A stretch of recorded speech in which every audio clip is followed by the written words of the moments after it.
Bonjour à tous. L'association Alternativa Besançon critique le rallumage de la citadelle la nuit. Dans une lettre adressée au nouveau maire, l'association déplore un éclairage actuel obsolète et trop inadapté à la faune locale. Elle insiste sur une décision politiquement et symboliquement marquante. La décision du maire semble donc illégale, déplore Alternativa.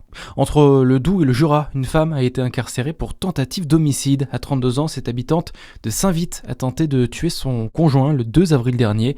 Vers 18h, la femme a poignardé son compagnon au thorax. Après une violente dispute, la lame s'est logée entre le cœur et le poumon. L'homme a été pris en charge par les secours dans un état grave et qui reste encore préoccupant aujourd'hui. La femme a été interpellée, mise en examen samedi et placée en maison d'arrêt. La ville de Lons-le-Saunier fait le point sur les travaux en cours. Dès aujourd'hui, la deuxième phase du chantier du réseau de chaleur commence dans les rues de la préfecture, Edmond-Chapuis, Louis Rousseau et boulevard du Parchy pour raccorder les habitations et les bâtiments. Du 13 au 24 avril prochain, le carrefour de l'avenue Aristide Briand et rue de la préfecture sera neutralisé. Bientôt un nouveau préfet pour la Côte d'Or et la région. Violaine Damaré va remplacer Paul Mourier, l'actuel préfet qui doit prendre de nouvelles fonctions à sa demande. Dans l'actualité aussi, le prix à la pompe va enfin baisser. Après l'annonce du cessez-le-feu en Iran, l'essence et le gazole devraient coûter 5 à 10 centimes de moins au litre, mais les prix resteront autour des 2 €, voire plus, bien au-delà des tarifs affichés au mois de février.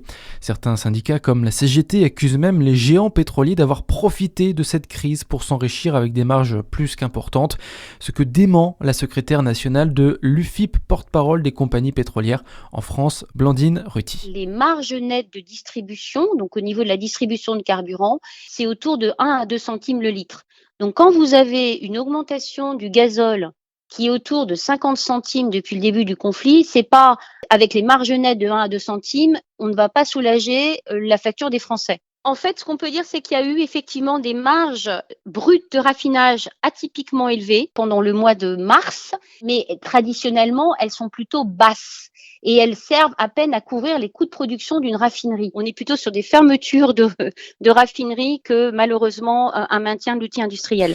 Devant le Sénat et sur son compte X, Sébastien Lecornu a renouvelé son appel aux pétroliers pour que ces derniers baissent leurs marges.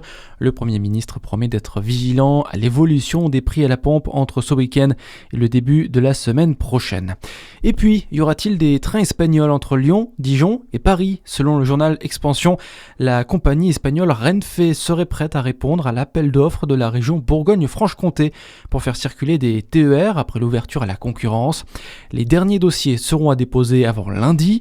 Les contrats seront attribués au cours du second semestre 2027.